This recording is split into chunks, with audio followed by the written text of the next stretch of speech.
If you want to understand dog culture, dog defenders and dog nutters, and even just plain old dog owners, you got to understand something called the amygdala hijack.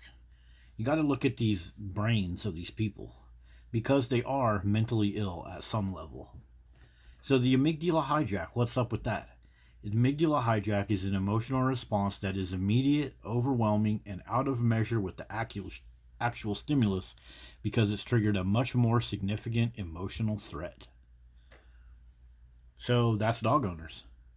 You can talk to a dog defending kind of person, tell them something that is perfectly true, perfectly observable, provable. You can illustrate it time and time again.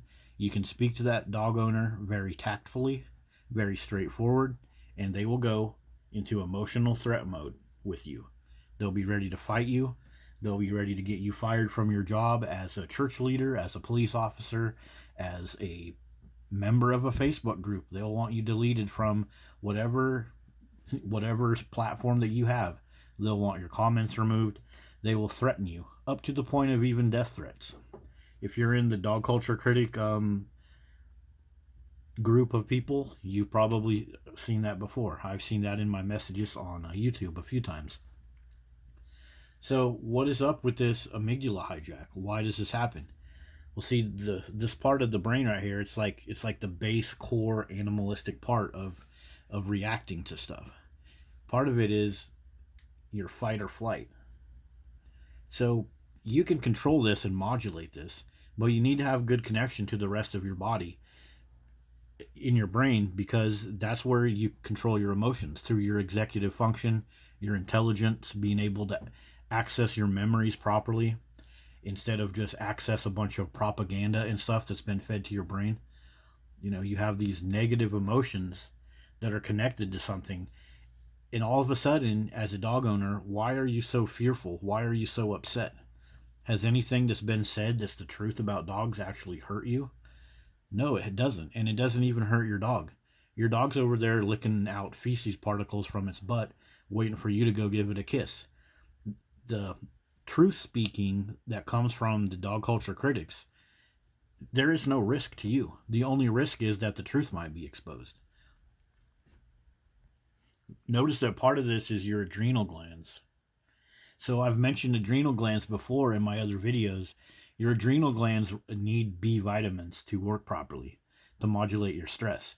And dog ownership can hurt your adrenal glands because you have a lot of stress as a dog owner, a lot of emotional stress, a lot of worry about the dog.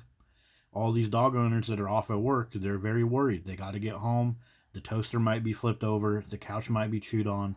There might be some more poop in the running shoes. And so as a dog owner, you have to go through a lot of stress and worry and concern. And your adrenal gland can be compromised because you run through all those B vitamins as you worry about your dog. So that is another path that dog ownership can hurt your brain, hurt your adrenal gland.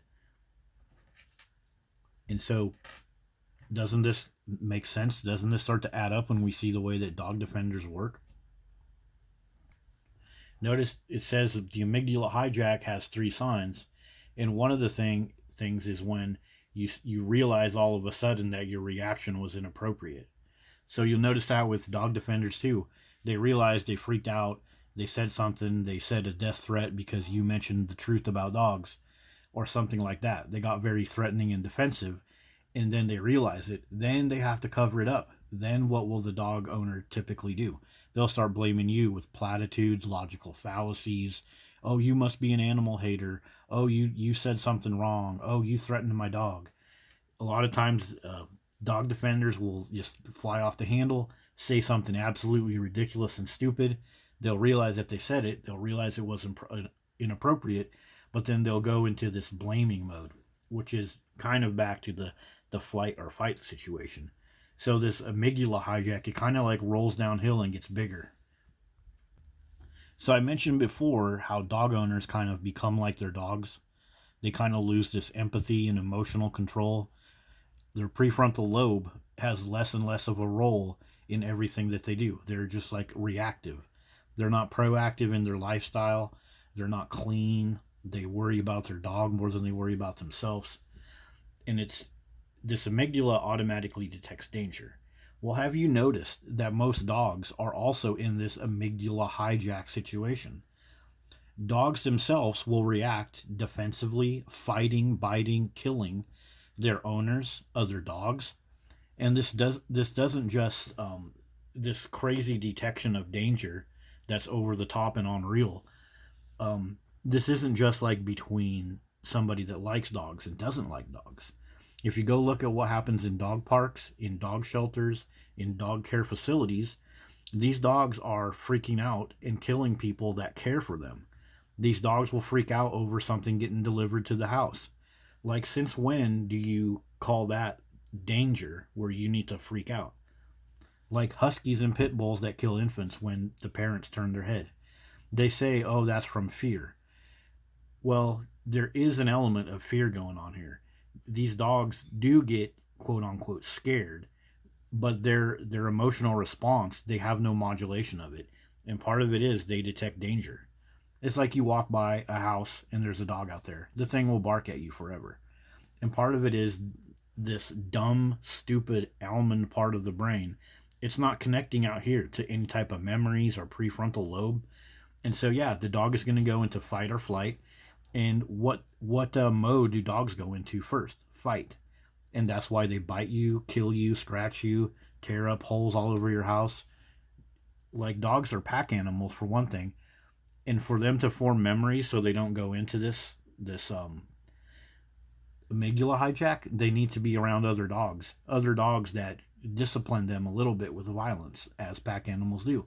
You stick that pack animal in your house, and you're pushing that pack animal towards an amygdala hijack because it's not able to form habits and repercussions of its nasty behavior. So it just relies on that stupid amygdala. That has been a look at the amygdala hijack. I hope you guys like this line of research. If you want to understand dog defenders and dog nutters more, this is where you should be looking. And when a dog owner says something to you that is just crazy, emotional, and irrational and full of logical fallacies, just tell them, hey, it looks like you got hijacked. And when they say, what? Just tell them, amygdala. See you guys later.